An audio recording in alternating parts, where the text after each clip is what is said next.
Hello Internet, it's me, Yami, and this is another game theory, a Fnaf theory, about Fnaf 4, not whatever you're seeing in the background. The title and thumbnail aren't wrong, you're watching the right video. Unless you don't like horror or Fnaf and are by accident, click by the recommended videos and watch something else. Or better yet, check the iCard for a Minecraft theory or Among Us or Undertale, your choice. Now, the theory, given by a redditor used on the game theory subreddit TNCOP. Fnaf 4 takes place from the point of view of the older brother, aka Michael Afton, the grandchild's older brother. Anyway, as to I think that it doesn't feel like the mind of why I think that it doesn't feel like the mind of a child. It has always felt like the mind of a teenager. Where else would you find the twisted and rotting versions of animatronics? But why would the older brother be experiencing this? And the viewpoint is off. Grief is a powerful thing. In Fnaf 4, you are playing as the older brother, wrapped with guilt over almost killing his little brother. Every night he is put into his little brother's shoes and tormented by monsters that he and his little brother would both find terrifying. That's why the pearls, flowers, and ivy appear. If you see are frequently visiting your older brother in the hospital, you're almost guaranteed to see all of these things.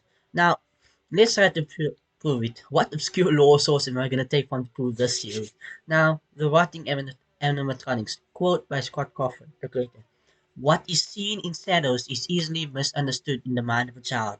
This one sentence, is the whole reason everyone assumes you're playing a crying child during Fnaf. But you know what happens when you assume? You make an ass out of you and me. Now, the first sign, well, not first sign, multiple first signs, is given by Reddit user Badger Tasso. It answers why Michael drew a perfect picture of the Nightmare Fredbear animatronic. He's the one that saw it, not the CC.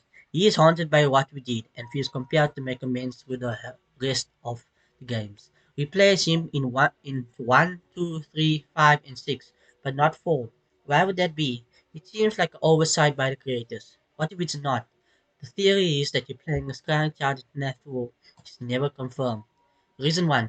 The nightmare animatronics themselves are representations of his guilt over him accidentally killing his brother, and and the animatronics being the cause. It might make sense for him to see them as nightmares and they are not his punishment and they are his punishment for what he did. He could also be sleep deprived, seeing his brother at the hospital during the day and coming home at night and being unable to sleep. His night getting worse since if one does not get rest, hallucinations can happen. Number two, when you look at the 8-bit part at the very beginning of Map 4, you see the current child's bedroom. It's not the same layout as the room we are in 4. There is one door, the bed is flat against the wall in the corner, not in the middle with the headboard against the wall. There is no visual closet, just the plushes in the corner, and you have Psyche friend Fredbear. Also, looking at the layout of the wall outside the room, there doesn't seem to be a clock in the hallway. I can tell for sure since we have limited vision. There are also windows and a desk with a lamp on the right side and a desk with a lamp on the left side. In the 8-bit minigame, when Karen Child leaves his room, he got the grandfather clock and multiple pictures on the wall. No windows, no table with a lamp. Number 3. Speaking of Psych and Frank Bear, not seen in the bedroom you're playing, the one in the bed looks like to be a regular Freddy, not a Fredbear. Bonnie and Chica plushies are nowhere to be seen, and the flock she in the plushie has its head unlike the current child. Michael may have put it in the closet to hide the same, being flexible more. He may have liked Fluffy the most up until now. When you're walking around in the 8-bit game, there's a Fredbear on every screen.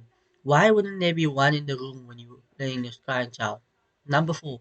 There's some text at the end of the game of the Lost Nights where you see current child with Fredbear. In the plushies that all fade away, you see Michael say, "Can you hear me? I don't know if you can hear me. I'm sorry." Which will be Michael at his brother's hospital bed, trying to talk to him as many do when they are with someone in a coma, just before the kind child died. Thus being the final night, his brother's soul is at peace. He was able was trying to apologize, and that may have brought him enough peace that he might be able to finally get some rest and end the night way. Now, of course, while the stars bring proof that makes it seem like it's possible, isn't a failure without something that throws everything down the drain. There are a few things that changes or gets in the way, mainly the Easter egg and sister location some of the layout. It could be explained by his father being upset and mad at him for what he did and especially keeping Michael awake and observing. You see the Fredbear Plus on the desk with the walkie-talkie that he was talking to his now dead son though.